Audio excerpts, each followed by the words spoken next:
El alquiler a estudiantes ha explotado, pero también se ha vuelto más complejo.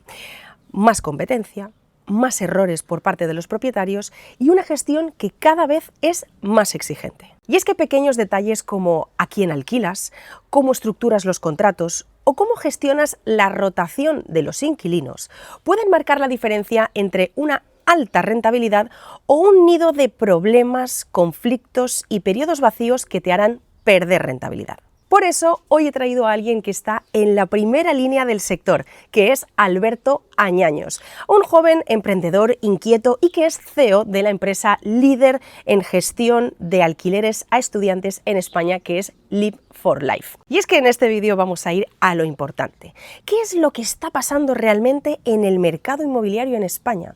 ¿Por qué este modelo de alquiler a estudiantes es tan rentable si lo haces bien, claro? ¿Cuáles son los errores que están cometiendo la mayoría de inversores en este modelo de inversión? ¿Y cuáles son las claves que te van a hacer diferenciarte para gestionar como un experto tu piso de alquiler para estudiantes? Así que si estás alquilando por habitaciones o tienes un piso de estudiantes o estás pensando en hacerlo, este vídeo te va a enseñar el dinero que estás a punto de ganar o el que estás perdiendo si no estás en este modelo de alquiler. Bienvenido al Panda Inversor, yo soy Bárbara Gurrea y si ya estás preparado, ¡vamos allá!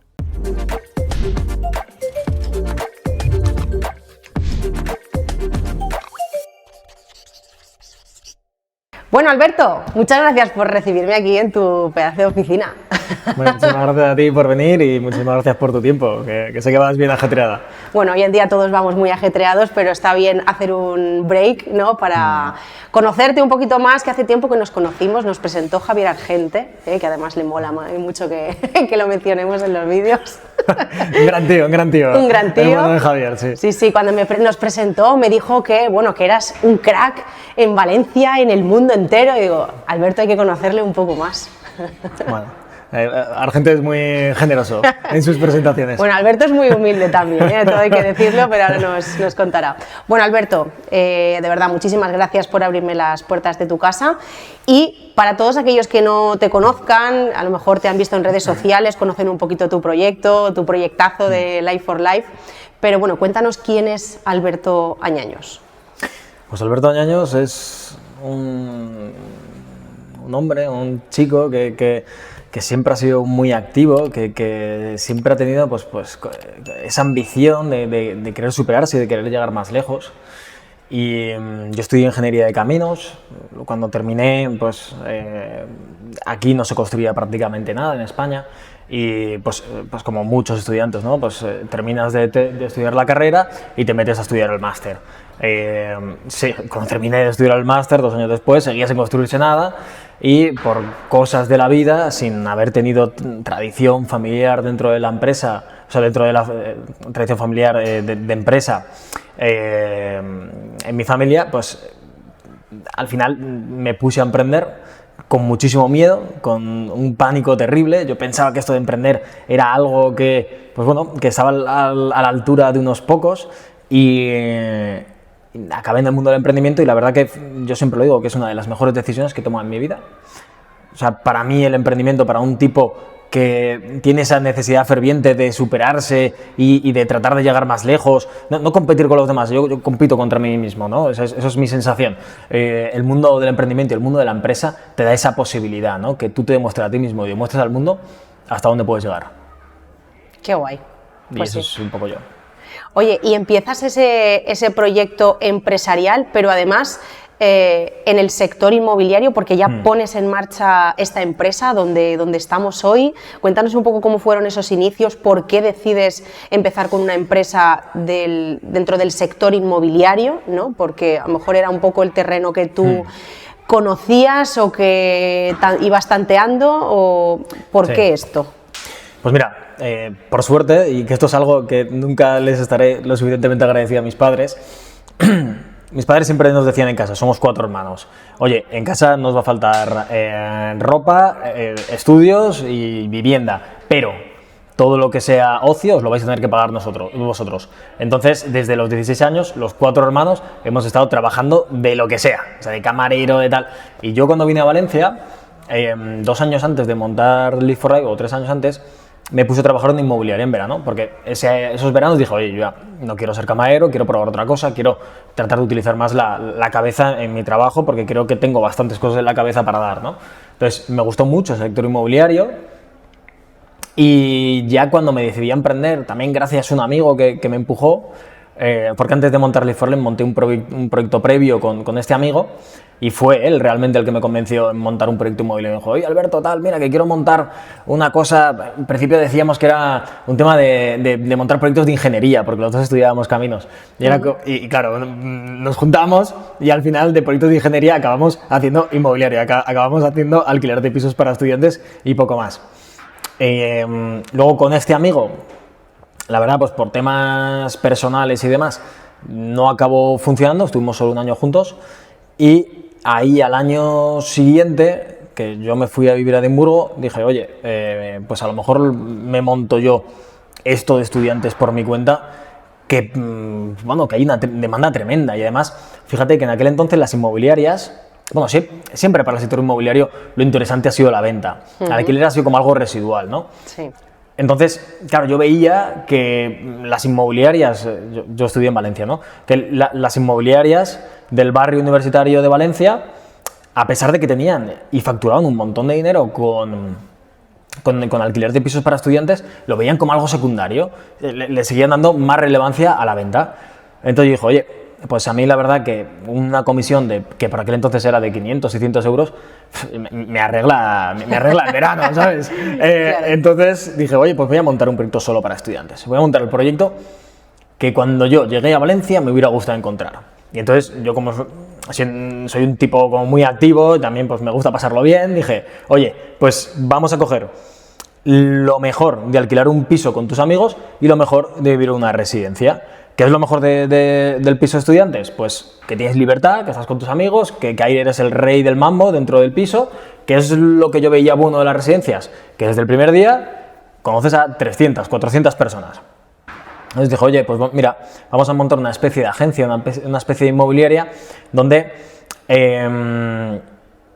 alquilemos pisos a gente, pero además hagamos eventos, hagamos fiestas para que generemos esa comunidad donde la gente que está alquilando pisos de estudiantes se conozcan entre ellos, ¿no? Y ahí es donde buscamos esa unificación de las dos partes que más nos gustaban de los dos proyectos.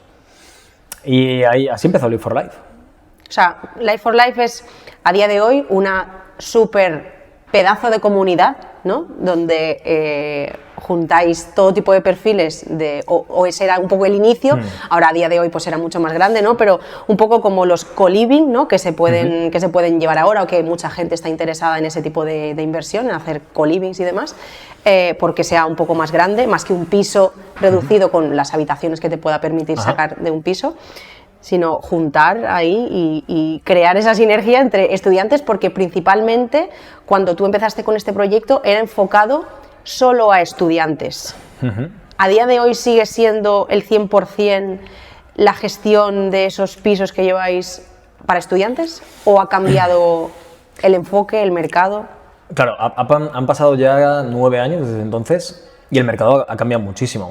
Fíjate que antes el estudiante era el patito feo, el estudiante era el inquilino que nadie quería, porque era un inquilino pues, que en eso no ha cambiado mucho, la verdad, pero pues bueno, pues que a lo mejor es un poco más molesto porque es más activo, tiene más ruido, a lo mejor no se va a dormir a la hora que se van el resto de los vecinos, ¿no? Pero ¿qué sucede? Que es que antes no habían los problemas graves que hay a día de hoy. Porque realmente lo peor que te puede pasar en un alquiler, que recordemos que un alquiler es un negocio, es que te dejen de pagar. Eso antes no existía. Entonces, claro, antes había diferentes inquilinos y todos te pagaban. Entonces, el problemático era el que te hacía ruido y el que molestaba a los vecinos. Ahora tenemos un montón de inquilinos donde el estudiante es el que menos probabilidad de impago hay, con lo cual ha pasado de ser el malo a ser el buen inquilino y el que quiere todo el mundo. Muchas veces, además, en el caso de los estudiantes, a no ser que sean como tú, ¿no? En su momento, que tienen su trabajo, que tienen su tal y cual, y mientras estudian, que se pueden pagar el alquiler, sino que muchas veces son los propios padres los que pagan, ¿no? O algún familiar que le paga el alquiler, por lo tanto tienes ahí un pedazo de avalista que ese problema de impago pues no claro. es... en los pisos de estudiantes es casi imposible que haya impagos, ¿no? Pero como tú bien dices, por cada estudiante hay una familia detrás, pero ya no solo la solvencia de la familia, es la buena intención de la familia, es que esos padres están apostando por el futuro de sus hijos, están pagándoles una carrera, están soñando con que sus hijos sean futuros profesionales excelentes y están poniendo toda esa ilusión en juego. Entonces, lo último que van a hacer esos padres es dejarles de pagarles la vivienda. O sea, eso no ocurre.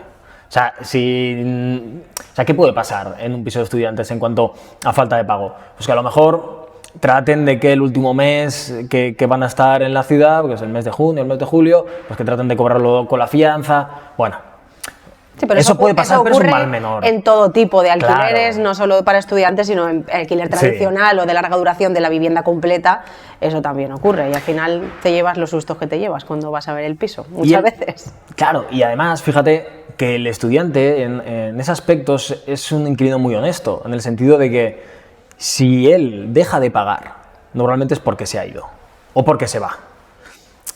Y eso con otros perfiles no ocurre. Si te dejan de pagar y se te van, ok, bueno, sigo teniendo el piso, lo vuelvo a poner en alquiler. Ahora bien, que te dejen de pagar y se queden dentro de la vivienda, tienes un problema. Y eso, pues bueno, es lo que te evitas teniendo estudiantes, que si se van es porque se marchan.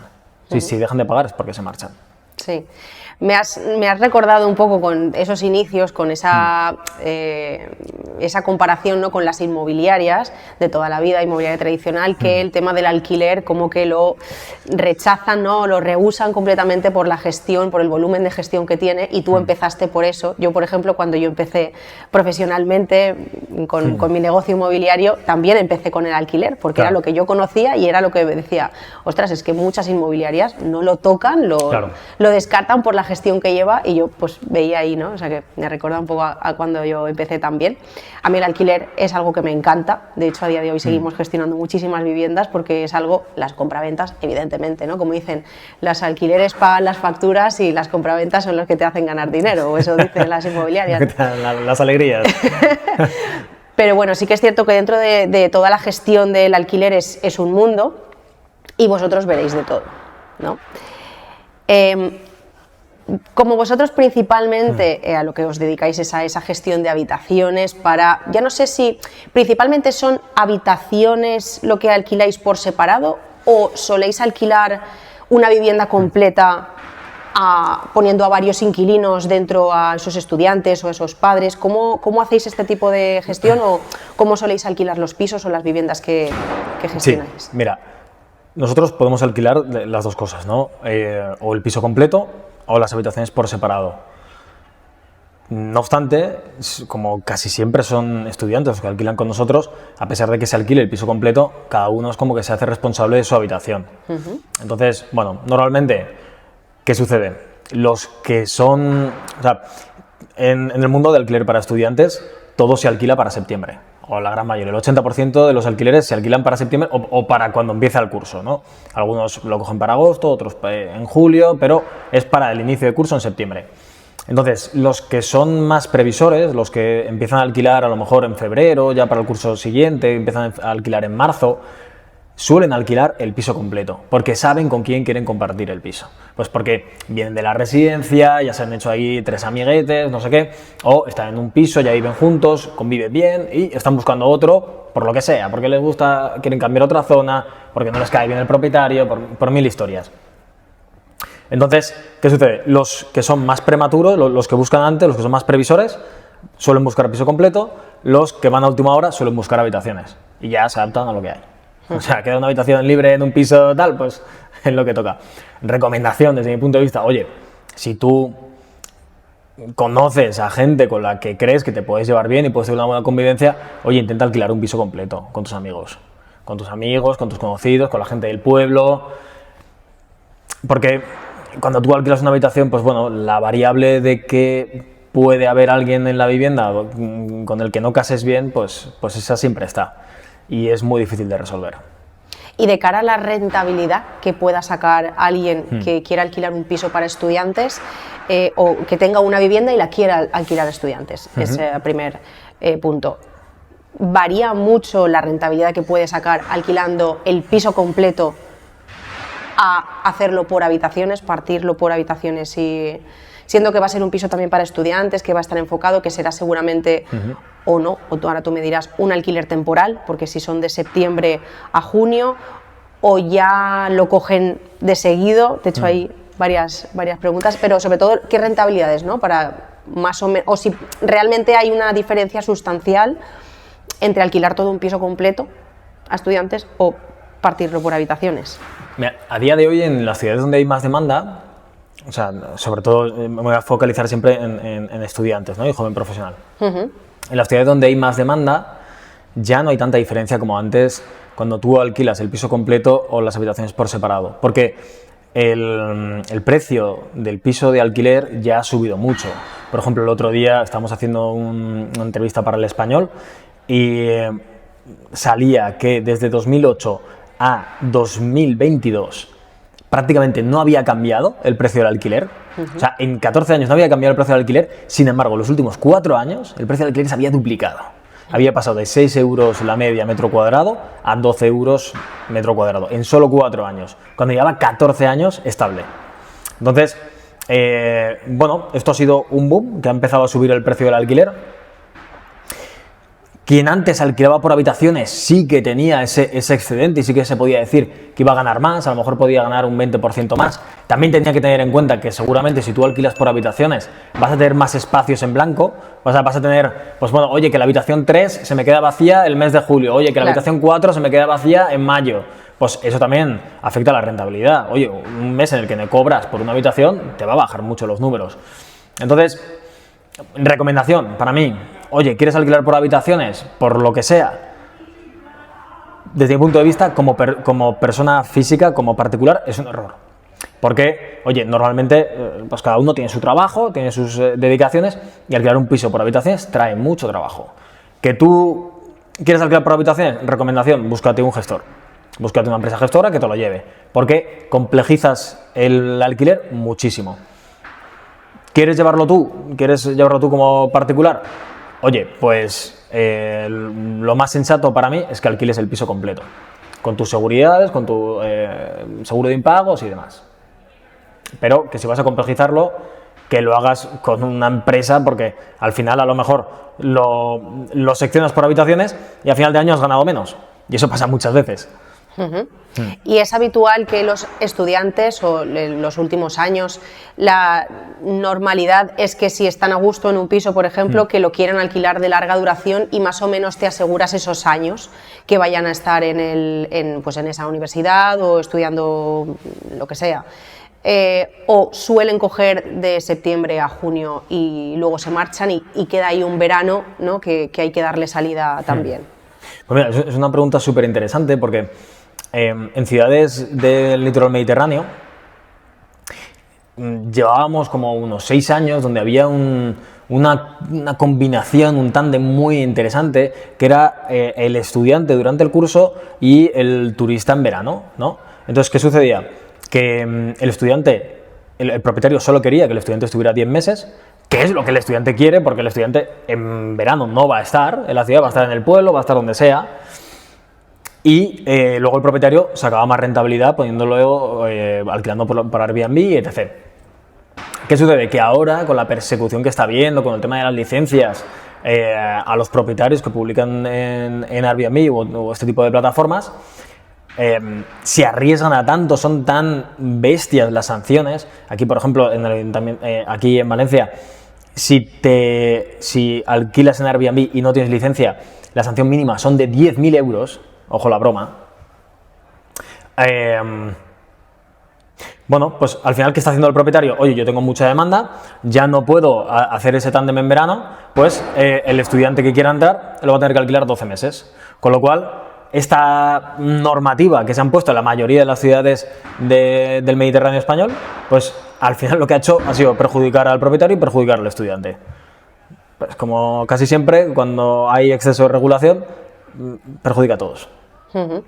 ¿Y cuáles dirías que son los puntos básicos o lo indispensable que tiene que tener un piso para alquilarlo a estudiantes, ¿no? Bien sea por habitaciones o piso completo, porque estábamos comentando, ¿no? y ahora comentaremos también que ha habido un auge de oferta brutal, porque mucha gente, precisamente comentabas por los miedos, ¿no? Y por las sanciones y por la persecución por parte de las administraciones que tenemos, pues mucha gente se ha pasado al alquiler por habitaciones, al alquiler temporal, y ha hecho que todo eso crezca mucho. Pero yo creo que no es todo rentabilidad y querer conseguir un mayor beneficio, que está muy bien, por supuesto, pero tiene que haber unos mínimos, ¿no? Claro. Que supongo que vosotros solo hablaréis con quien quiera poner su piso en alquiler y demás. Lo esencial para que un piso de este tipo funcione y que no te estén llamando cada 2x3, oye, tengo esta queja, esto pasa, esto, me salta la luz, ¿no? Cosas así. Yo lo resumiría, o sea, esencial, solo habría dos cosas. O sea, para que tu piso tenga futuro como piso estudiante. Primero, la ubicación. O sea, hay que ser realista con la ubicación de tu inmueble. Si está a 10 minutos en coche, no creo que sea un piso de estudiantes. O sea, un piso de estudiantes tiene que ser, como máximo, hasta 20 minutos andando. Eso tiene que ser como lo máximo. Si no estás a esa distancia, lo siento mucho, pero tu piso no va a tener un gran futuro como piso de estudiantes. Y lo segundo, el segundo básico, es que esté amueblado. Que hay gente que también, pues oye, quiere alquilar un piso de estudiantes sin mueble, y es como, oye, pues no sé a qué, lo puedes intentar, pero lo veo bastante complicado. Y luego ya hay más factores que suman. Oye, ¿qué suman un piso de estudiantes? O sea, que esté amueblado y que esté amueblado bien. Y que esté amueblado adaptado al estudiante, ¿no? Oye, con su buen sillón de escritorio, con su escritorio, con una cama que si puede ser más grande de 90, pues la verdad es de agradecer, porque las de 90 ya prácticamente están descatalogadas. Con, bueno, pues con un diseño medianamente moderno, porque ya no vale lo que había antes, que eran esos pisos de la abuela, de herencias con muebles, que parece un catálogo de hace 100 años. No, esas cosas ya no funcionan, o si lo quieres dejar así, se va a alquilar por mucho menos precio del que podrías sacar.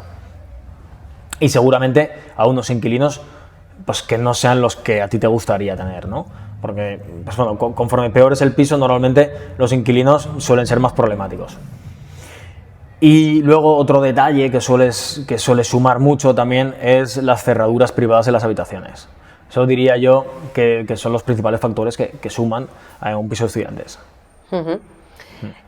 ¿Qué problemas son, o sea, qué puede pasar si alguien que quiere hacer ese piso por... Bueno, aquí parece, no sé si se escucha, parece que estamos en un frente de guerra, pero estamos a las puertas, no es ni siquiera marzo, estamos al final de febrero y son petardos porque estamos en Valencia y claro, pues sí, ya llegan las fallas, ¿no? Aquí creo que se están matando ahí enfrente. Sí. He hecho este inciso por si alguien se estaba asustando, ¿no? De qué pasa por ahí. Bueno, ¿qué problemas puede tener un propietario que no haga caso, ¿no? O que no siga estos consejos o estas recomendaciones? Que su piso no se alquile, puede llegar a conseguir, o sea, puede llegar hasta ese tal punto que no se llegue a alquilar el piso hoy en día tal y como está. Hay muchísimos pisos que no se alquilan, muchísimos, porque, a ver, los pisos se alquilan si están a precio de mercado. A precio de mercado, ¿qué quiere decir? Que haya una relación entre la calidad que tú ofreces y el precio que tú pones. Si hay una divergencia ahí, no se va a alquilar. O sea, no vale todo. O sea, la gente dice, no, es que se alquila todo. No, mentira. Se alquila todo lo que está en precio de mercado. Ahora bien, el propietario, a día de hoy, pues tiene la suerte y la fortuna de que el precio de mercado es elevado. Oye, es elevado no quiere decir que sea ilimitado. Que esa es la diferencia de oye, pues, por ejemplo, vamos a poner Madrid, por ejemplo. Oye, ¿en Madrid se pueden llegar a alquilar habitaciones por 500 euros? Claro que se pueden llegar a alquilar habitaciones por 500 euros. Pero tiene que ser una habitación decente, tiene que ser una habitación amplia, una habitación que esté en un sitio bueno. Que tú tienes un piso que no tiene una habitación decente, que no está en un sitio bueno, que los muebles son viejos. Lo siento mucho, pero tu piso, aunque esté en Madrid, esa habitación vale 280, vale 300, no vale más. Y si tú la pones a 500, lo siento mucho, no se va a alquilar. Nadie la va a alquilar. Y va a estar ahí publicada por tiempo y tiempo. Y muchas veces da pena porque aquí nosotros somos una plataforma, nosotros una de las labores que tenemos es evangelizar con el precio de mercado.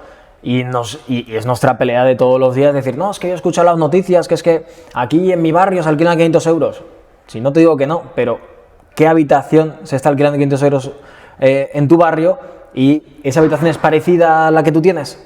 Porque seguramente no. Entonces, bueno, hay que ser realistas también.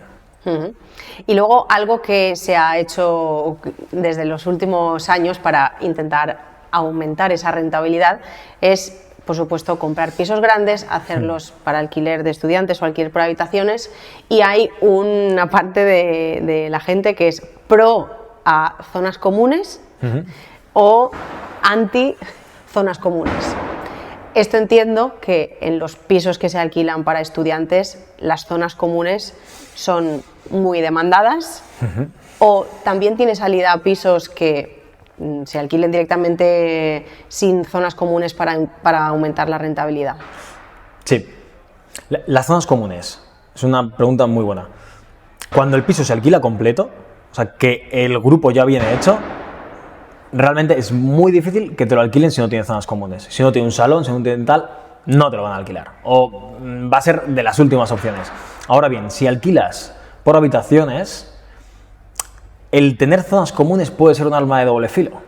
Porque, y sobre todo, el conflicto entra en el salón. El salón, si tú estás alquilando un piso por habitaciones, puede convertirse en el cortijo de uno de los inquilinos o de dos de los inquilinos, en detrimento de los otros. Con lo cual, eso puede generar problemas de convivencia, puede generar problemas también al propietario, porque le llamen, oye, mira, es que mi compañero tal está haciendo fiestas, está todo el día en el sofá, duerme en el sofá, y esas cosas pasan. Entonces, que en un piso que se alquile por habitación sea buena idea que haya un salón, no siempre. Que en un piso que se alquila completo tenga que haber salón, siempre es buena idea. Ahí depende de tu estrategia. ¿Y pisos solo de un sexo? O sea, pisos solo de chicas, solo de chicos. ¿Esos realmente son los propios inquilinos o los propios estudiantes, en este caso, los que lo demandan? Porque sí. A mí, por ejemplo, en algún caso, ¿no? me ha pasado algún cliente, no, yo quiero que solamente lo alquilen chicas. ¿Por qué? ¿No? Porque te estás limitando mucho y también, a lo mejor si está en una zona de estudiantes, pues bueno, pues decir, bueno, solo estudiantes chicas, pero claro, si ya limitas a que no sea estudiantes, que sea gente pues, de todo tipo, de su profesión, que sea cualquiera, ¿te estás limitando o realmente sí que hay demanda de decir, las chicas buscan convivir con chicas, no quieren que hayan chicos y los chicos igual, ¿no? ¿Eso es verdad o realmente tiene sentido hacerlo así? En el segmento que nosotros trabajamos, en el de estudiante y joven profesional, realmente habría como dos tipos de pisos. El tercero prácticamente no existe. Es o pisos mixtos o pisos solo de chicas. Solo de chicos es muy raro encontrar. Los de solo chicos son mixtos. Entonces, ¿por qué existen los pisos solo de chicas? Y a lo mejor puede ser un 15% de la oferta que nosotros tenemos. Y tiene su demanda, ¿eh? ¿Por qué? Bueno, pues pensemos en esa chica de 18 años que es la primera vez que sale de casa, que está en primer año, que se muda a una ciudad que está lejos y donde sobre todo, principalmente es más cosa de los padres que de la propia chica, de normal, pues oye, quieren que esté con otras chicas y no quieren que haya ni ningún chico por allí, ni que, claro, porque a lo mejor piensan, no, es que si hay un chico, pues luego también va a invitar a sus amigos y mi pobre niña, que no sé qué. Y luego también, si el inquilino al que estás ofreciendo la vivienda es chica y es musulmana, obligatoriamente piso de solo chicas. El 90% de los casos, si es chica y es musulmana, solo te va a demandar piso de chicas. Y bueno, y es un público que a veces es más común. Entonces, sí, son demandados los pisos de solo chicas. Los más son los mixtos. Y ahora que dices, has sacado una nacionalidad, ¿hay alguna cuál es el mejor perfil de inquilino o las mejores nacionalidades en cuanto a inquilinos por seriedad, limpieza, ¿no? Un poco que sea un mix, como el inquilino perfecto que puedan buscar? ¿Es español o es extranjero?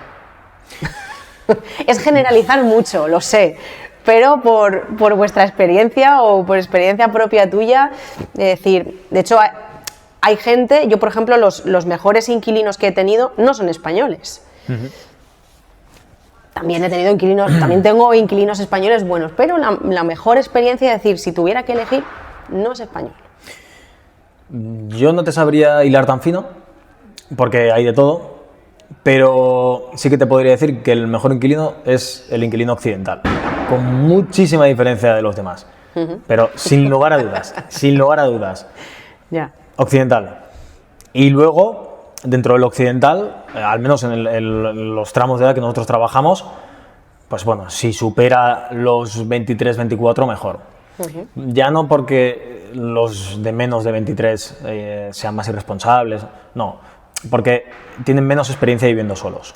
Entonces hay veces pues, que no se saben resolver cosas que cuando eres más adulto te las resuelves tú. Normalmente el inquilino, cuanto más joven, muchísimo más trabajo te da como gestor. Pues porque a lo mejor, oye, y esto pasa muchísimo, ¿eh? Oye, que no me va el agua caliente y tienes que hacer como cuando llamas a las telefonías, oye, ¿has encendido el router? Pues esto es igual, oye, ¿has encendido el termo? ¿Verdad? Y muchas veces te preguntan, ¿pero qué es el termo? Yo, mira, te lo voy a guiar, este depósito, tal, hay un cablecito, eso tiene que estar en la clavija. Y muchas veces es porque no está enchufado. Eso, sí, o que al lado, por el principio. O que hay el típico enchufe, o sea, el típico interruptor al lado del enchufe para que cuando te vas de vacaciones apagas solamente el termo y no te consume. Eso a mí me ha pasado muchísimas veces con inquilinos. No me va, no hay agua caliente. ¿Ves? ¿Y hay un interruptor? Sí, dale. Ah, se ha encendido la luz. Sorpresa. Claro. Tienen más experiencia viviendo fuera de casa y por ende, pues bueno, se valen más. Y también hay otra variable, que en los pisos de estudiantes y más de estudiantes que de joven profesional, está siempre la figura del padre y la madre detrás.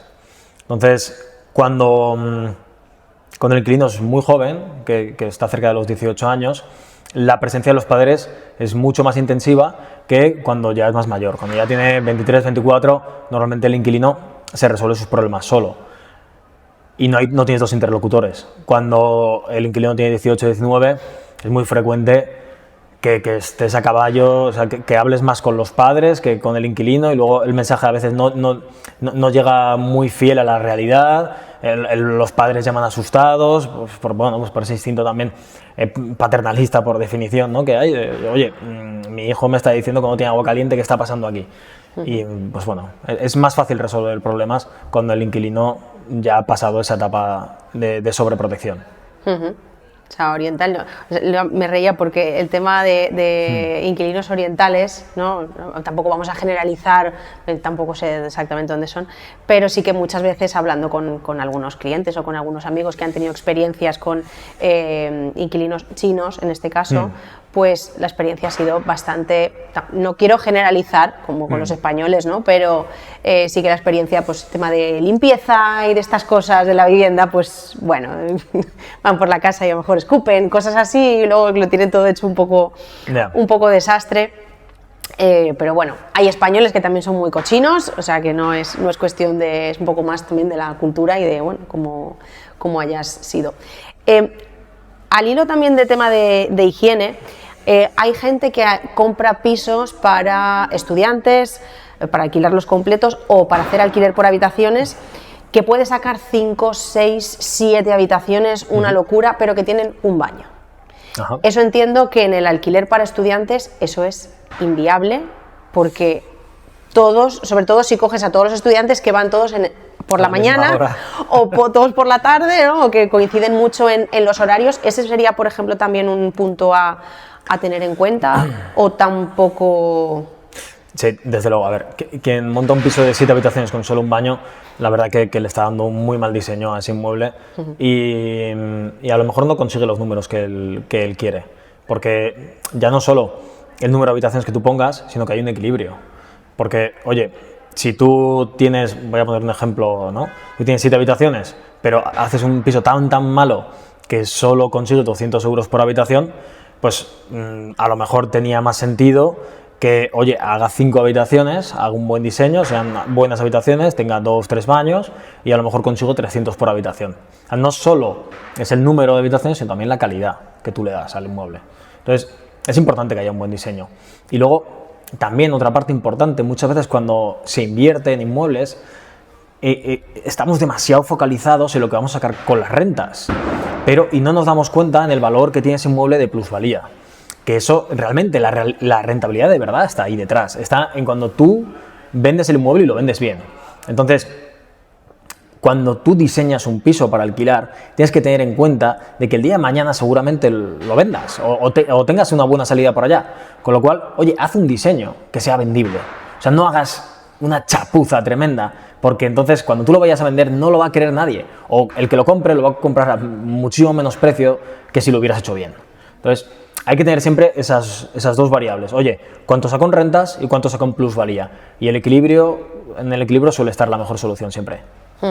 Por ejemplo, llegar a sacrificar alguna habitación, ¿no? Algunos metros de alguna habitación para conseguir sacar 2 baños y aportarle más valor, más que ponerte a partir, a poner ahí tabiques de pladur por todos lados para hacer el pastel en cuantos más quesitos mejor, porque luego te va a dar Por ejemplo, problemas. la solución de convertir el salón en habitación y hacerlo de una manera prácticamente irreversible, con obra, yo te diría que en el 90% de los casos es una mala decisión. Porque si el día de mañana quieres vender ese piso, ya no le va a valer una familia, ya no le va a valer una pareja, o si le vale, dicen, vale, pero es que yo para revertir esto que tú has hecho, esta chapuza que has hecho aquí, pues tengo que gastarme, qué sé yo, 10.000, 15.000. Entonces ese es el valor que le estás detrayendo al inmueble, y seguramente más. Con lo cual, oye, inversores, pensemos en que no solo está la rentabilidad de renta, sino también está la rentabilidad de plusvalía, y hay que tener las dos en cuenta cuando estás montando un proyecto. O por lo menos, si dividen el salón y lo hacen independiente, que no pongan un muro, ¿no?, de un tabique de ladrillo, que pongan pladur y que no lo ancléis al suelo, ¿vale? Porque si no, luego se os quedará en el suelo todos los agujeros, y es algo que es fácil, ¿no?, que es fácil de quitar. Ahora, algo que también está muy de moda también por lo mismo, por el tema de rentabilidad y por intentar partir una vivienda en 2 o en 3, los mini pisos, ¿no? Eso supongo que también será muy demandado por parte de estudiantes, tener tu propia intimidad, de poder tener tu propia cocinita, tu propio baño, ¿no?, espacios un poco más grandes, que a lo mejor no sea el típico estudiante, pues que los padres simplemente puedan pagarle una habitación, sino que sea pues alguien de mayores recursos, no sé, algún perfil quizá extranjero o de aquí también en España, pero eso también ves que está yendo en auge, más allá que el propio piso que se alquila por habitaciones, o ¿cómo ves todo esto? Los estudios, dividir, aunque sea en la práctica, un piso en 2 para que te salga... Sí, por supuesto, en la práctica, porque luego la gente no hace la división horizontal, o sea, no hace la segregación, y eso ya son muchos miles de euros. Pero fíjate que esto es una solución súper demandada, y si es demandada es que la gente lo quiere, y otra vez topamos con la administración bloqueando lo que la gente quiere. O sea, oye, la gente prefiere un estudio a una habitación, ¿por qué está la administración poniendo trabas para que sea tan complicado hacer una división horizontal, que sea tan complicado segregar? Por el amor de Dios, que tenemos un problema de vivienda tremendo. O sea, ¿qué prefieres? ¿Que se acabe, o sea, que la gente viva en habitaciones o que viva en estudios? Oye, yo creo que es mucho más interesante y mejor para todos, y la demanda lo demuestra, que haya más estudios. Oye, demos facilidades a los inversores o a la gente que está construyendo estudios a que se pueda hacer esa segregación, que el día de mañana, a pesar de que tú hayas comprado un piso, imagínate, compras un piso de 150 metros y de ahí idealmente puedes hacer una segregación en 3 pisos de 50 metros. Oye, 50 metros te da espacio para poner un salón, para poner una cocina, una habitación y un baño. A día de hoy, ¿cuántas personas vivimos solteros o solo con nuestra pareja? O sea, no necesitamos ya, no es como antes. Por ejemplo, mis padres, somos una familia de 6 personas, la pareja y 4 niños. A día de hoy, una pareja y 4 niños, eso, por supuesto las hay, pero es muy complicado. Lo que más abunda es la gente que vive soltera, que vive sola o que vive en pareja. Oye, hagamos pisos o pongamos facilidades para que esta gente tenga pisos adaptados a lo que ellos van a necesitar. Entonces, bueno, lo hacen tan complicado, y encima, además es que ya no solo que lo hagan complicado, sino es que empiezan a perseguirlo, en plan de, oye, tú lo has hecho esto en la práctica, pues ahora voy a mandar una revisión para ver si tienes que revertir ciertas obras, que no sé qué. Por desgracia, al menos en España, la política siempre está remando a contracorriente de lo que la población va necesitando. Justo leía esta semana un artículo, ¿no?, que había salido sobre esta noticia del auge de los mini pisos y demás, y era, no sé si era la Asociación de Administradores de Fincas o de Arquitectos, algo de Madrid, ¿no?, y que decía que claro, que es que los edificios no están preparados para soportar o sea, ya no el edificio en sí, sino como la red de saneamiento, por ejemplo, las bajantes no están preparadas para, en una vivienda, en una unidad familiar, pues una bajante donde va pues todo lo que tiene que ir por la bajante, ¿no? Pero de un solo baño o una sola cocina, no 3 cocinas, 3 baños, como que estaba sobresaturando muchas bajantes y muchas tal. Bueno, si quieres ver la lógica de ahí o decir, bueno, pues puede ser, ¿no? Te lo puedo llegar a comprar cierto argumento, o sea, cierta idea si me la argumentas correctamente, pero lo que tú decías, ¿no?, de ir a perseguir porque sí, porque... Sobre todo, fijaos la hipocresía que existe en política y sobre todo en concreto en el Partido Socialista, de que están siempre predicando con que parece que sobran pisos aquí en España, por todos lados, que el problema de vivienda no es una cuestión de que falten viviendas, porque dicen, no, es que hay no sé cuánto porcentaje de viviendas vacías, siempre dicen eso. Pero luego llega la campaña, en 2023, y prácticamente hubo una temporada que todos los días decía que iba a construir 30.000 viviendas más. Al final llegó la cifra de 180.000. De esas 180.000 que se prometieron en 2023, no sé si se habrán construido 2.000, 3.000. Y vamos a ver, ¿es importante o no es importante? ¿El problema de vivienda va por aquí o no va por aquí? Y si tú dices todo el rato que no va por aquí, ¿por qué cuando llega la campaña no paras de prometer que vas a construir viviendas? Y ahora, por ejemplo, hace un par de semanas, notición, el gobierno va a construir con el fondo soberano que va a crear, que un fondo soberano es una buena noticia, pero que con el fondo soberano vas a construir 15.000 viviendas, que son muy poquitas, al precio de 21.000 millones de euros, hacemos los números en matemática sencilla, cada vivienda nos estaría costando a los contribuyentes de construirla solo 1,5 millones. Pero vamos a ver, pero ¿qué sentido tiene esto? ¿Pero quién está al mando? ¿Pero qué tipo de ineficiencia es esa? Eso, una empresa privada que tuviera esa premisa, es que no dura ni el primer día, por el amor de Dios. Y luego, si lo vemos desde la otra perspectiva, un fondo soberano es una herramienta de un Estado que se dedica a invertir. Y cuando tú inviertes, lo normal es que quieras sacar beneficios. Por ejemplo, el Fondo Soberano Noruego invierte tan bien que por cada noruego le corresponde 1 millón de euros, porque invierte muy bien y oye, pues si repartimos el Fondo Soberano Noruego, 1 millón de euros para cada noruego. Aquí, sin embargo, creamos un fondo soberano y hacemos la peor inversión del planeta. Nos ponemos a crear vivienda a 1,5 millones por vivienda. Que luego será un piso normal. Si me dices, no, es que nos va a costar 1,5 millones cada vivienda, pero es que estamos construyendo palacios. Oye, pues a lo mejor es buena inversión, no lo sé, habría que verla. Pero hombre, si estamos hablando de vivienda pública, de vivienda para la gente humilde, y nos va a salir a 1,5 millones, oye, pero por el amor de Dios, que no he dibujado este plan. No tiene ningún sentido. Comités de expertos, seguramente, que se montan como los de la pandemia, como que luego no existen y nos toman el pelo como quieren.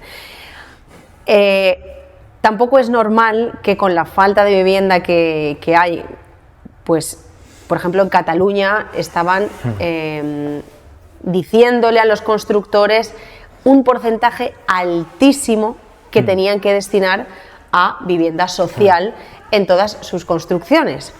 Se une a la falta de vivienda que hay la falta de mano de obra cualificada para poder construir las viviendas. Hace años pues teníamos un boom en el que muchísimas personas se dedicaban al sector de la construcción porque ganaban mucho dinero y porque estaba todo súper inflado. Pero hoy en día se une a que muy poca gente quiere trabajar, que la gente que está cualificada para hacerlo, hay muchísimo mercado negro, ¿vale? Muchísima economía sumergida, mucha gente que no te hace factura, que no está de alta de autónomo, que no tiene empresa y que trabaja de esta forma. Entonces, son un montón de cosas que se suman a que haya esa falta de vivienda. Además, comentabas del gobierno no sé si fue el año pasado o el año anterior, intervino muchísimas viviendas de la Sareb.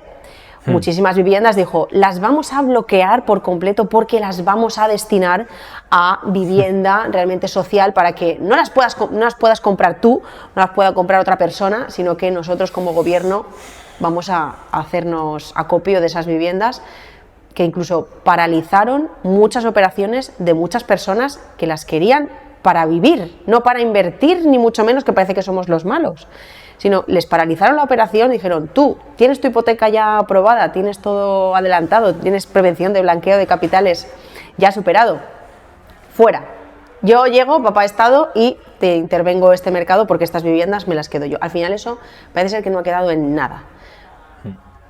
Ha paralizado el mercado, meneó el avispero, como hace muchas veces, o siempre, y al final esas viviendas poco a poco están volviendo al mercado y van a poder de verdad comprarlas la gente que las tenía ya palabradas, reservadas, con contratos de arras firmados incluso. O sea, fue una auténtica locura que a mucha gente le afectó.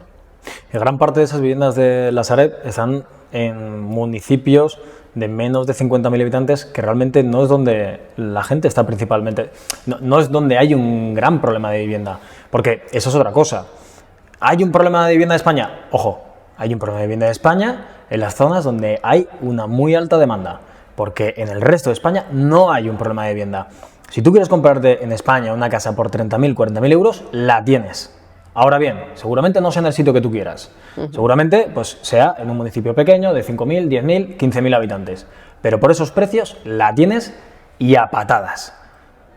Ahora bien, ¿que tú quieres vivir en Madrid dentro de la M30? Pues hombre, pues eso, hay X viviendas ahí dentro, somos muchos compitiendo por querer vivir allí, y eso vale caro. Y nunca va a ser barato, porque muchísima gente, ya no solo españoles, de todo el mundo, quiere vivir en Madrid, dentro de la M30, en X barrio. Y ahí ya compites a nivel global.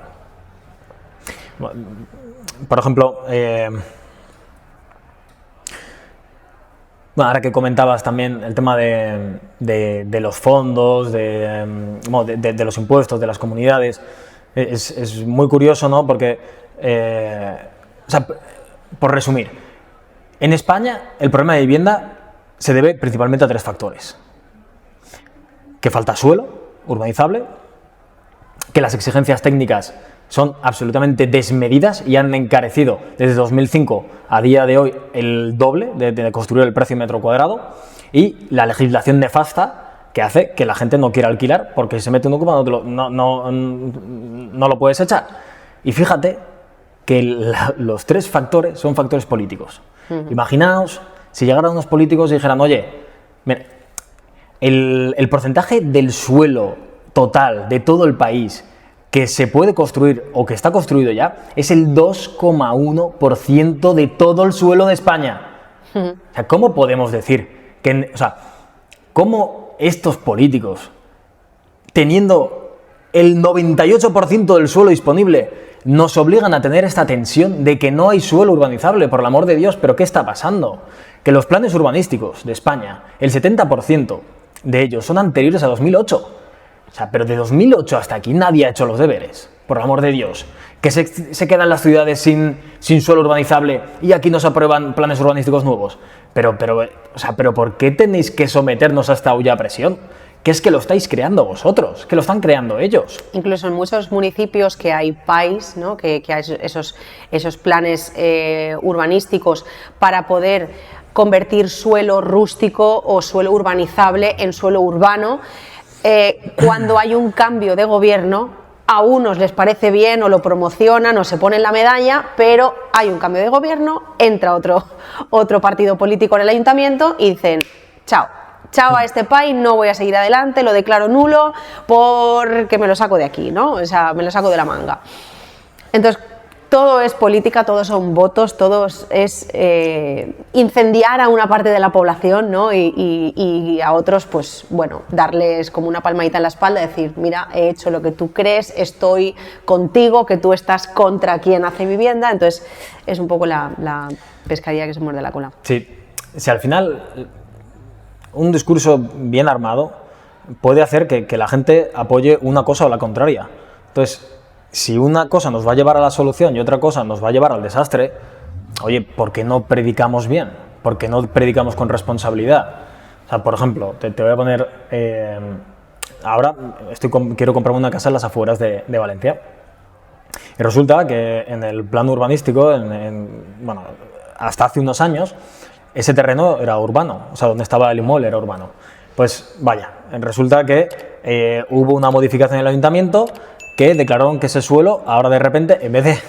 O sea, pasaba de urbano a rústico, con lo cual ya no podías hacer nada ahí, el banco te financiaba la mitad de la mitad, vamos, estabas ahí casi pidiendo perdón, o sea, esa vivienda, y dices, oye, o sea, es que en vez de legislar para que podamos absorber el aumento demográfico que hay en este país, legislamos para lo contrario, para que los suelos urbanos incluso se conviertan en rústicos, pero o sea, ¿qué nivel de insensatez? El mundo al revés. O sea, El mundo es que no tiene ningún sentido. Es como, oye, que falta vivienda, vale, pues vamos a quitar suelo. Ya no podemos más, lo quitamos directamente, fuera. Esto ya no es urbano, esto es rústico. Y ahí no para todo, ahí no para la locura. Oye, que al ser solo rústico y estar en las afueras, y supuestamente es una zona que puede ser arqueológica, pues bueno, si quería comprar la vivienda, tenía que hacer un estudio arqueológico en el jardín, o sea, tenía que meterme ahí a un arqueólogo, Lara Croft, a Lara Croft, a Indiana Jones aquí, a excavar. Luego además estaban protegidos los colores de la fachada, y digo, pero que ahora se protegen también los colores. Bueno, en fin, un nivel de despropósito, de desfachatez que yo, pero, o sea, ¿qué preferís? ¿Que la casa se caiga? O sea, ¿preferís que nadie la compre y que se caiga? Yo estoy a favor de que se mantenga la fachada, pero cosas con sentido. Pero no me hagas meter a un arqueólogo en el jardín, por el amor de Dios. O sea, es que hemos perdido el norte. Sí, totalmente. Totalmente. Y evidentemente el arqueólogo lo pagas tú. Hombre, claro. O sea, y a lo mejor el arqueólogo se pega ahí 2 meses ahí en tu jardín o en lo que tengas por allá y te excava toda la casa. En fin, es que no tiene ningún sentido. Y Alberto, tú ahora, bueno, estás en ese proyecto de buscar una casa para ti, para vivir y demás, pero ¿qué tipos de inversiones son las que tienes tú? ¿Tú estás inmerso también junto con tu proyecto con alquiler a estudiantes, o tienes también alquileres que no sean estudiantes, alquiler de larga duración o turísticos? O ¿qué tipo de viviendas son? O ¿con qué empezaste y qué es lo que tienes ahora? Un poco la diferencia, ¿no?, con la experiencia que te va dando todos estos años invirtiendo desde el 2017 que empezaste, con esos beneficios ahí de la empresa, claro, para ir invirtiéndolo. ¿Cómo empezaste y cómo estás a día de hoy? Sí, pues mira, yo empecé invirtiendo en 2017, al principio invertí a título personal y conforme me metía más en el mundo de la inversión, que al principio era algo más como hobby, era como, bueno, pues esto me gusta, luego en mi tiempo libre, más o menos iba reinvirtiendo los beneficios del proyecto, gran parte de esos beneficios iban a inversión inmobiliaria. Y ahora, desde hace no mucho, desde hace un año por ahí, le estamos empezando a dar forma, lo estamos empezando a profesionalizar, porque ya vemos que, oye, hay muchos huevos ya en esa cesta, ¿no? O hay bastantes. Y es algo que nos estamos dando cuenta de que si tienes talento y sabes encontrar las oportunidades y sabes leer bien el mercado, que creo que por suerte nosotros sabemos leer bien el mercado, también por estar dentro de él y empaparnos y no tener problema en viajar, y no tener problema en invertir, qué sé yo, en Cartagena, en León, en Valladolid, en Granada, en Sevilla, porque nosotros al final invertimos en toda España. Oye, pueden salir muy buenas oportunidades, y lo mejor de todo viene cuando sabes leer la plusvalía, cuando sabes detectar que de verdad estás comprando barato. La inversión inmobiliaria, a diferencia de otras, por ejemplo, la inversión en startup es muy diferente, ¿no? Porque no puedes tratar de estrangular el precio de las acciones de la startup, porque si no desmotivas al emprendedor. Pero la inversión inmobiliaria, el ladrillo, si tú le apretas más el precio, no se va a quejar. Luego, cuando tú lo obtengas, pues no va a ser un peor ladrillo, ¿no? Entonces, la inversión inmobiliaria es hiperclave que encuentres, o sea, que entres barato. Si entras barato, casi que da igual lo que pase después, que vas a sacar rentabilidad, por un lado o por otro. Pero importantísima la premisa de que compres más barato que lo que está en la zona. Y tu éxito va a depender de cómo de barato estés comprando. Gran parte del éxito. Por ejemplo, nosotros tenemos varias patrimoniales y si la rentabilidad de rentas no está por encima del 25% sin financiación, nosotros no entramos. ¿Eso qué quiere decir? Que desechamos el 99,9% de las oportunidades de inversión o de las inversiones que nos entran. Eso quiere decir que no te puedes enamorar de prácticamente ninguna. Eso quiere decir que lanzamos, no sé, mínimo 30 ofertas todas las semanas para invertir en diferentes sitios, y lo más normal es que de esas 30 ofertas no nos llevemos ninguna, porque las tiramos muy a la baja. Claro. Entonces, bueno, que te salen una al mes, que te salen dos al mes, pues bueno, en función de tu velocidad y en función de tu caja, pues seguramente esa una o dos al mes que te sale sean muy, muy buenas. Y ahí es nuestra estrategia, la estrategia que hemos seguido y la que nos ha funcionado bastante bien. ¿Y algún aprendizaje clave que tengas de cuando tú empezaste a lo que te ha ido enseñando, ¿no? Toda la experiencia y la trayectoria? ¿Algún aprendizaje o algún error, como lo quieras llamar?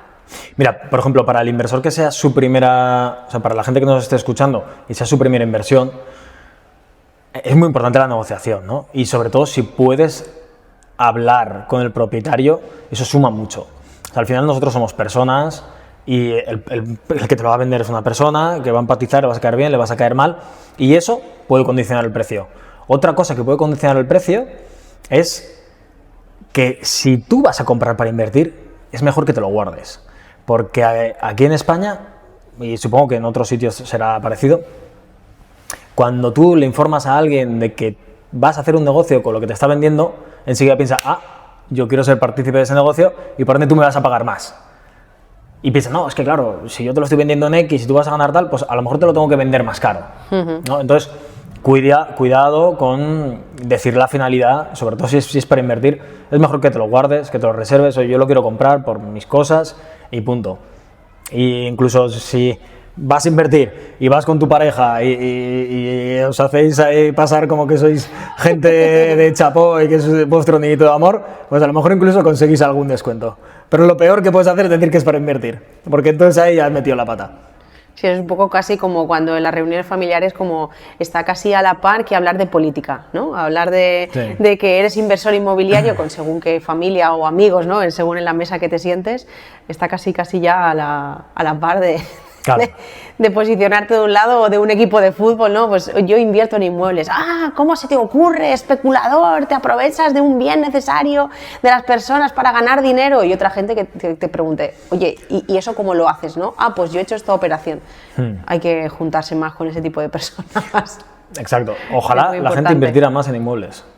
Si hubiera más inversores inmobiliarios, habría más pisos en alquiler, habría más oferta y bajaría los precios. Ojalá hubiera más gente que se suma al carro. Ojalá. Al contrario de lo que se hace ver, ¿no? O lo que se hace creer por parte del gobierno, por parte de los partidos políticos, ¿no? que puedan decirlo, que hacen que cada vez con la entrada en vigor, por ejemplo, de la Ley de Vivienda en mayo del 2023, hicieron que se retirasen todavía más del mercado muchas viviendas, por ejemplo, en nuestros vecinos en Cataluña. O sea, muchísimos clientes, un porcentaje altísimo de los clientes a los que nosotros buscamos vivienda para inversión son catalanes, porque Castellón, Valencia es lo más inmediato, son ciudades grandes que tienen cerca y salen como, escopetados de allí, porque con todas las limitaciones, allí, por ejemplo, antes os preguntaba si, por ejemplo, vosotros gestionáis habitaciones, si gestionáis pisos de estudiantes en Barcelona, por ejemplo, o si con tanta limitación, con tanto intervencionismo del mercado, pues habéis dicho, oye, gestionárosla vosotros, ¿no? Porque es que es un desastre lo que tienen allí. Es que Cataluña lleva siendo una coctelera de malas ideas como mínimo 10 años. Entonces, mira, fíjate que nosotros nacimos en 2017 y teniendo la sede en Valencia, que casi que nuestra expansión natural hubiera sido hacia Cataluña. Estamos aquí al lado y son ciudades muy parecidas, ¿no? Barcelona y Valencia. Oye, siempre, todos los años hemos decidido que no vamos a hacer foco ahí. Porque todos los años de 2017 hemos visto tantos riesgos que así en plan de, no, vamos a otras ciudades que son estables, que tienen leyes razonables, por ejemplo, datos, ¿no? Oye, la mitad de la ocupación de toda España se concentra en Cataluña. Es que, al final, y tú cuando estás montando un negocio, o tú cuando quieres hacer crecer algo y quieres que te vaya bien como es normal y es razonable, y quieres ganar dinero como es normal y es razonable, y deberíamos de querer todos, pues quieres evitar los problemas. Quieres seguridad, al final. Claro. Entonces, oye, que ahí tengo 10 veces más probabilidades de que un piso que esté gestionando me lo ocupen, pues a lo mejor no es el sitio. A lo mejor hay que ir a otro lugar. Por ejemplo, ahí para inversor inmobiliario, el que se lo considere como es gran tenedor, que gran tenedor ya es todo prácticamente, porque creo que es a partir ya de 5 en zona tensionada, ya en vez de pagar el 10% de ITP, ahora ya pagas el 20%. Bueno, pues ¿qué hace el inversor? Pues si tenía en mente a lo mejor crear algo de vivienda en mi ciudad, en Sabadell, en Tarrasa, donde sea, pues no, ya no lo voy a hacer. Ya ese edificio que estaba a medio terminar, ese bloque de oficinas que se podía convertir en vivienda, ya no voy a ser yo el que lo haga. O sea, se quedan un montón de viviendas potenciales sin desarrollar gracias a esa política basura, populista, que lo único que hace es perjudicar a la gente. Sí, mejor no se podría haber definido y resumido la situación de allí. Y Alberto, ¿qué proyectos tienes ahora? Ya sabemos que invertir en Cataluña, ¿no? Ni montar la nueva sede allí. No tiene mucho sentido. Pero bueno, vosotros sí que estáis en el extranjero también, estáis en Miami, en México. ¿Te ves más en el extranjero, más que tu futuro aquí en España? ¿En los dos? ¿Tus próximas inversiones seguirán siendo en España? ¿Estás invirtiendo fuera? ¿Cómo es un poco el Alberto? Por el momento, todas las inversiones, tanto mías particulares como del grupo, son en España. Ahí en el extranjero lo que tenemos son gestión de viviendas y, o sea, también te tengo que decir, en todos los sitios cuecenabas, nosotros empezamos a operar pisos en Miami, a llevar la operativa diaria en Miami a principios de 2025. ¿Qué pasa? Yo creo que los primeros pisos los cogemos en febrero y a mitad de febrero, unos 15 días después, de repente llega Trump, que dice, hostia, este va a ayudar a la economía. Bueno, y empieza a montar esta especie de exilio masivo de hispanos, y hay que recordar que en Miami el 90% de la ciudad son hispanos, y entonces se nos juntó una especie de tormenta perfecta de acabamos de abrir en Miami, nuestros inquilinos evidentemente son todos hispanos, no quieren ir a trabajar porque tienen miedo de que los pillen en la calle y los deporten. Como no van a trabajar, pierden el trabajo, y como pierden el trabajo no nos pueden pagar el alquiler.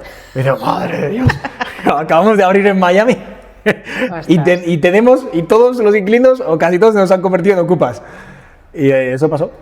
Ostras. O sea que aquí tenemos una legislación muy mala, tenemos unos políticos terribles, pero que bueno, que otros sitios no están exentos de que puedas tener grandes problemas.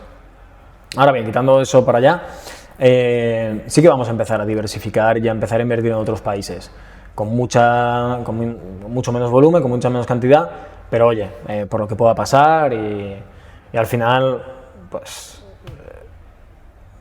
no sería la primera vez que de repente unos políticos expropian todo a su población.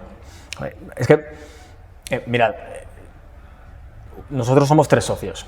Uno de los socios, la socia, es Melissa, es cubana, y es como que tenemos muy presente su historia, ¿no? Que ella siempre cuenta que cuando llegó el comunismo a Cuba, de la noche a la mañana, Fidel llegó y dijo, oye, a partir de mañana, vuestras casas, vuestros coches, vuestras empresas pasan a ser del Estado.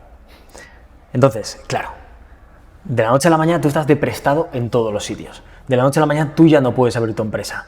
¿Y qué pasó? Pues oye, la empresa se queda cerrada, pero no va a ir un funcionario a abrirla. O sea, el Estado no puede acaparar todo de la noche a la mañana. Y de hecho no lo hizo ni de la noche a la mañana ni de la noche a 10 años.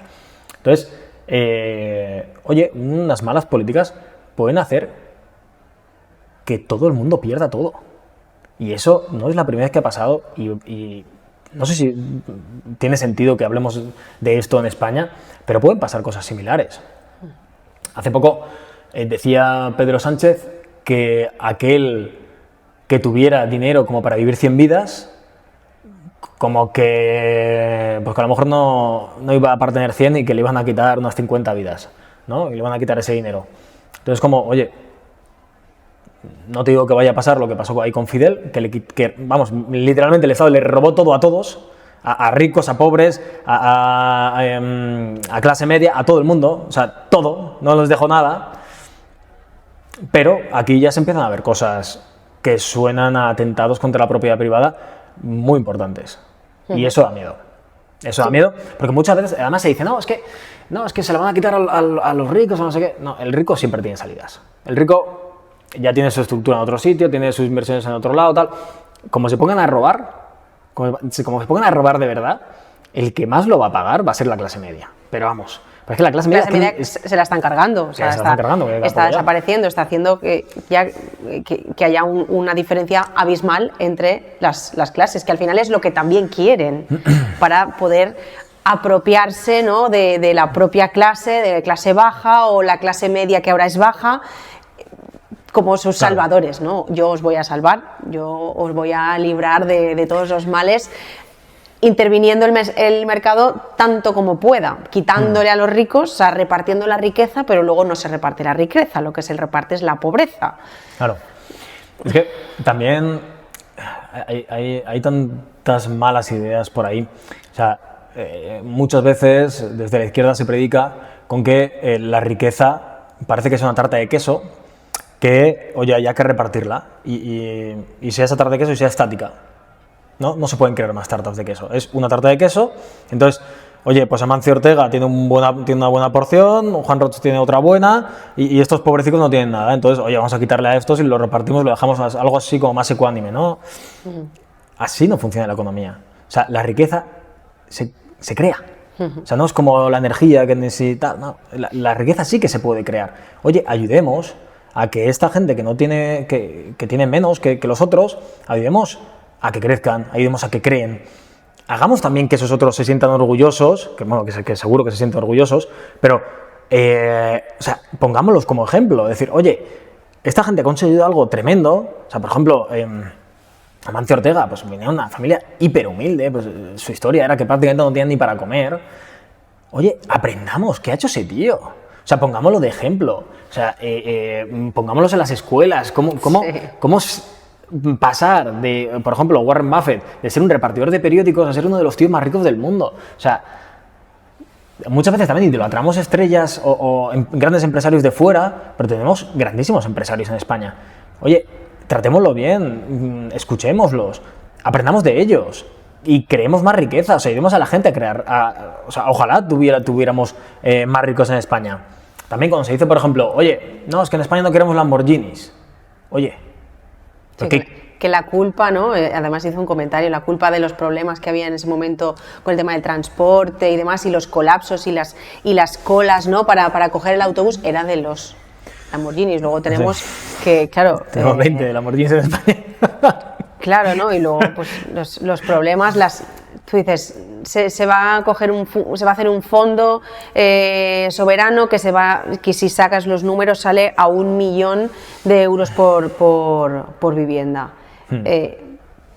Pero luego si es tan básico, si los impuestos, si toda la sangría que se hace realmente se empleara en lo que se tiene que emplear y no pasara hace poco pues las desgracias de accidentes ferroviarios, del estado de las vías, cómo está, de cómo están las carreteras. Yo el otro día fui a Madrid en coche, está la carretera plagada de baches, o sea, hay agujeros en la carretera que dices, que es peligroso. Esto es un peligro, o sea, es que puede provocar un accidente. O sea, no fui en tren para evitar las vías y digo, es que a lo mejor me mato aquí en la carretera, es que es una locura. Entonces, todo esto al final va pareciendo que poco a poco la gente se va dando cuenta realmente del problema, bueno, de los tantísimos problemas que tenemos aquí en España.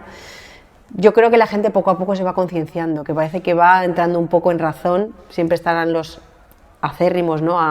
Yo soy del Barça, soy del Madrid y de ahí no me va a sacar nadie, ¿no? Como con el fútbol igual. Pero bueno, pues siempre nos quedará la esperanza de pensar que, que todo puede cambiar. Pero fíjate qué gran problema de pensamiento, ¿no? Es decir, oye, no queremos Lamborghinis, ¿no? Ojalá todas las familias de este país se pudieran permitir comprar un Lamborghini. Sí. Es que ese debería ser, no que se compre un Lamborghini en concreto, pero que todas las familias tengan un buen poder adquisitivo. O sea, entonces que no queremos que la gente se pueda comprar un Lamborghini. Entonces, ¿hasta dónde les dejamos? ¿Hasta que se puedan comprar, no sé, una moto, una bicicleta? Si ya tienes más que una bicicleta, ya lo siguiente que coges ya te lo robo. Sí. Hombre, por el amor de Dios. O sea, ayudemos a que la gente tenga un buen poder adquisitivo. A que la gente se compre un Lamborghini o no, que ojalá lo pueda decidir. O sea, qué bonito sería todo el mundo con un poder adquisitivo bueno. O sea, qué sociedad más saludable tendríamos en términos económicos. Yo es que cuando se condenan ese tipo de éxitos es como, yo no los entiendo. Bueno, es un reflejo de la sociedad. Al final, la política y la representación que tenemos en el gobierno es una representación de la sociedad, es el espejo de lo que la gente ha votado, de lo que la gente piensa, o la gran mayoría, y por desgracia. Ojalá hubiera más personas que pensaran como tú o que pensaran como yo, ya no por ni ideales ni mucho menos, sino por aplicar la lógica y por querer el crecimiento del país, de la gente que vive en él, y no pues querer, como la campaña, ¿no?, que sacaron No tendrás nada y serás feliz, ¿no?, que la retiraron por completo de esa campaña, se nos ha ido de las manos publicándola, creo que todavía se fueron, ¿no?, la publicaron demasiado pronto y se les vio demasiado el problema. Ya. Pero bueno. Ya, por ejemplo, dijo Petro, el presidente narco de Colombia, no ayudemos a la gente que da riqueza, porque cuando empieza a proliferar la clase media, la gente empieza a votar a la derecha. O sea, ya se acomoda y empieza a votar a la derecha. Entonces, es como, oye, si realmente es lo que piensa, Sí, son piensa, votos, son claro, votos, es como, al final. oye, yo tengo un país donde la mayoría son pobres, oye, no los saquemos de pobres, porque si no van a votar a mi competencia, que sigan pobres. O sea, es tan sádico, y así piensa la izquierda. Así es el mundo O sea, que que creemos pobres y así nos dependerán de nosotros siempre. Y por favor, que no les vaya bien, no vaya a ser que entonces empiecen a pensar en su dinero, en su propiedad privada, en sus derechos. No, que les vaya a todos mal. Sí, Y que me voten a mí, que yo les prometeré el oro y el moro. así es. Pero bueno, ¿hablamos de inversiones? Nos hemos metido ya, Alberto ahí tenía ganas ya de ponerse de barro hasta tope. Muy bien. Pues, Alberto, a mí me gustaría que para terminar hemos hecho un repaso un poco de todo lo que vosotros hacéis, de cómo está la situación, ¿no?, de la vivienda. Pero ¿cuál crees tú que sería el mayor consejo que le podrías dar a alguien que vaya a empezar, que quiera empezar ahora en 2026? Porque abro otro melón, pero no lo abro mucho, para que no se extienda mucho el podcast. Podemos quedar otro día y hablar de más, eso no hay problema. Pero todo el mundo cree que estamos a las puertas, que va a explotar ya la burbuja, que ya está aquí, que ya los precios ya de aquí ya van a ir para abajo. Esa persona que quiere empezar a invertir o que está pensando comprar un piso aquí en Valencia para hacerlo para alquiler, para estudiantes o para lo que sea, ¿qué mensaje tienes tú para esa persona que está dudando, que no sabe qué hacer? A ver, yo primero le diría una cosa: cuidado con invertir en las grandes ciudades de España. Cuidado. O sea, bueno, lo voy a generalizar más. Cuidado con invertir caro. O sea, si tu inversión supone más de 150.000 y es una inversión, cuidado. O sea, para que tú estés en unos parámetros de rentabilidad en torno al 8-10%, tienes que tener en cuenta que, oye, por ejemplo, para llegar al 10%, ¿no?, de rentabilidad, que sería pues un buen objetivo, pues tu alquiler tiene que estar en torno, si tú vas a cobrar en torno a 1.000 euros, pues para llegar al 10% tus gastos no deberían de haber supuesto más de 120.000, ¿no? Entonces, oye, que me estoy gastando 200.000, ok, te gasto 200.000, pero vas a cobrar, o sea, ese piso tiene la capacidad de generar casi 2.000 euros al mes. Hay pocas propiedades en España que son capaces de generar más que eso. Entonces, Si queremos sacar rentabilidades razonables, que batan inflación, que te deje algo de dinero, que te pague la hipoteca y te deje unos beneficios, no te pases de 150.000 entre todo. La gente dirá, oye, eso es muy complicado. No es tan complicado. Lo que pasa es que estás mirando los buenos barrios de Valencia, los buenos barrios de Madrid, estás mirando Barcelona, estás mirando Sevilla, estás mirando Málaga. Oye, hay más sitios. O sea, en esas ciudades está claro que vive gente, pero hay más ciudades en España. Hay pueblos incluso. Invertir en pueblos también, un poco cuidado. Porque si inviertes en un pueblo demasiado pequeño y inviertes tú y 4 más, os habéis cargado el mercado. O sea, eso pasa. O sea, por ejemplo, aquí hay un sitio cerca de Valencia que se llama Ontinyent, que hace 8 años tú ibas paseando por el centro del municipio y se vendía el pueblo entero. O sea, no había casa que no tuviera un cartel de se vende. Eso sí, se vendían las casas, qué sé yo, a 10.000, 15.000, casas enteras, de a lo mejor 300 metros cuadrados. La mayoría de ellas con problemas estructurales, ok. Pero, ¿qué pasó? Era tan barato que llegaron tantos inversores que ahora, en vez de estar todo el pueblo a la venta, ahora está todo el pueblo en alquiler. Entonces, no hay gente, pero ni en 3 Ontinyents para llenar toda esa oferta de pisos de alquiler que hay. Entonces, cuidado, invertir en pueblos puede ser buena idea, pero te puede pasar con que tu inversión se vaya al garete si entran muchos inversores detrás de ti y al final haya más habitaciones o pisos en alquiler que gente que busque pisos en alquiler. Realmente. ¿No? Pero bueno, en definitiva, en resumen, por hacerlo sencillo, compra barato. Si compras barato, es difícil que te salga mal. Y comprar barato no quiere decir solo que el precio al que tú compres sea barato, sino que tiene que ser más barato que los que están en ese municipio o en ese barrio. Ahí es cuando estás comprando bien. Ah, te dirán, sí, claro, pisos baratos. ¿Dónde están los pisos baratos? Bueno, pues... Bueno, yo antes lo he dicho, nosotros echaremos más de 30 ofertas a la semana. Si alguien está echando unas 30 ofertas a la semana, que para echar 30 ofertas a la semana, a lo mejor, pues, has porque en concreto... 50, 60 viviendas, sí, han o llegado, 100 viviendas a la semana. de ti. Si alguien está haciendo eso y no encuentra ninguna oportunidad y no le sale ninguna inversión, oye, pues que me llame y le ayudo. Pero, normalmente cuando trabajas tanto y buscas tanto y eres tan exhaustivo y eres tantas ofertas, aparece. En la inversión aparece. Y bueno, también otro consejo que le daría a la gente, oye, es tu primera inversión, invierte en una vivienda, no te compliques. No compres un local para hacer cambio de uso, no, olvídate. Una vivienda, sencillito, eso es como todo, cuando aprendes a ir en bici, primero te quitas un ruedín, después te quitas el otro, después cuando llevas sin ruedines, pues te pones el casco y vas en una recta, pero no coges y el primer día que voy a probar ir en bici, me tiro por una cuesta de montaña con rocas, no, eso, joder, eso cuando ya tengas experiencia, cuando ya seas un profesional. Así que paso a paso, lo más sencillo de inversión inmobiliaria, si quieres ponerlo en alquiler, es comprar una vivienda y alquilarla normal. Y si encima puedes llevar una empresa gestora que te lleve el alquiler, muchísimo mejor. Cuando ya vayas a por la segunda, pues a lo mejor, pues, oye, pues ahora esto lo va a hacer por habitaciones. Oye, cuando vayas a la tercera, pues a lo mejor me planteo en comprar un bajo y hacer conversión de vivienda. Pero paso a paso, sencillito. Y si puedes financiar, mejor. O sea, todo lo que puedas financiar, perfecto. Mucho mejor. Sí.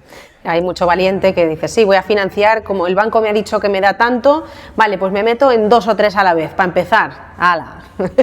Y así ya tienes para dentro de unos cuantos años y se vuelven locos. Claro, mejor empezar mucho más pausadito, con acompañamiento en todo el proceso, que alguien que te asesore y, bueno, pues disfrutar del camino, que también no es todo ahí, y el ansia de comprar y tal, es disfrutar sobre todo al principio que está chulo, ¿no? Y... Realmente la inversión inmobiliaria es que es un mundo, o sea, porque tú puedes ir a lo más sencillo que es eso y luego tienes 1000 modalidades que, claro, cuanto más se complejiza, menos gente es capaz de llegar ahí y mayor rentabilidades puedes alcanzar, ¿no? O sea, por ejemplo, oportunidades, o sea, cosas que estamos haciendo mucho nosotros últimamente, pues compramos edificios completos que no tengan la división horizontal, o sea, que en registro sea una sola unidad. Entonces nosotros hacemos la división horizontal de cada uno de los pisos que hay dentro del edificio y eso ya se vende por separado. Entonces, ¿qué pasa? Que meterse en un edificio sin división horizontal y que a lo mejor hay algún problema estructural y tal, se meten 4. Tres locos como nosotros y ya está. Entonces, claro, ahí pues puedes alcanzar operaciones que incluso puedes llegar a rentabilidades si son de compra y venta, compra, resolución de problema, división horizontal, tal, a lo mejor puedes duplicar la inversión que has hecho. Y ganas dinero ofreciendo vivienda al mercado. Porque ese bloque, si no hubiera llegado un loco como tú, seguiría vacío. Sí. Entonces tú coges, lo arreglas y lo colocas. Bien. Por ejemplo, otras cosas interesantes que últimamente estamos haciendo bastante. Comprar sociedades que tengan inmuebles o que tengan un negocio y que estén sanas financieramente, que no tengan deuda, que no hayan pedido créditos. Esto pasa mucho, por ejemplo, en negocios de toda la vida. Pues, por ejemplo, nosotros compramos un negocio hace no mucho y el precio que nos costó adquirir esa sociedad, luego, cuando nosotros fuimos los nuevos administradores, ese mismo importe lo sacamos de crédito con esa misma sociedad. Entonces, nosotros nos quedamos con exactamente el mismo dinero. Es como si a niveles de caja hubiéramos comprado un negocio gratis. Entonces, es decir, que puedes ser todo lo creativo que hay 1000 maneras de invertir, maneras hiper rentables, pero hay que empezar por el principio. Porque todo eso luego lo vas aprendiendo si es que lo aprendes. Muy bien. Bueno, Alberto, tú también es que eres muy inquieto y siempre vas buscando nuevas formas de negocio y cosas nuevas, ¿no? Aventuras nuevas en tu vida. O sea que muy bien. Oye, pues me ha encantado tener este ratito aquí, esta charla contigo. ¿Cómo pueden encontraros? ¿Dónde estáis ubicados para todos aquellos que quieran dejaros los inmuebles en vuestras manos y que consigáis inquilinos occidentales, muy limpitos, buenos pagadores, que no den problemas, que no hagan cosas solo raras. Chicas o no, lo que cada uno quiera? Pues a ver, nosotros para todo el mercado nacional español pues, pueden meterse en liveforlife.com, la primera con V y la segunda con F. Tenemos oficinas físicas en Valencia, Granada, Sevilla y Madrid. Ahí es donde gestionamos pisos sueltos. Si alguien que tenga un edificio y quiere buscar un gestor, también tenemos otra marca que se llama WeLiving, que es de gestión de edificios, que pueden poner WeLiving Good en internet y ahí nos encontrarán igual. Y para todo el estudiante que quiera alquilar pisos y lo quiera alquilar online y con seguridad y que sea todo transparente, todo digital, pues oye, aquí tenemos una oferta dentro de la web, hay como unos 40.000 alojamientos y espero que a alguno les pueda valer. Encaje. algo de oferta hay. Perfecto. Sí. Pues muchísimas gracias, Alberto, un placer pasar este ratito y nada, ahora han acabado los petardos, ¿eh? Ahora ya va a ser un ratito, pero cuando han empezado estaban ahí a saco. Han ido ahí a fastidiar el podcast y le están tirando aquí en la puerta. Bueno, pues un placer. Venga. El placer ha sido mío. Muchas gracias.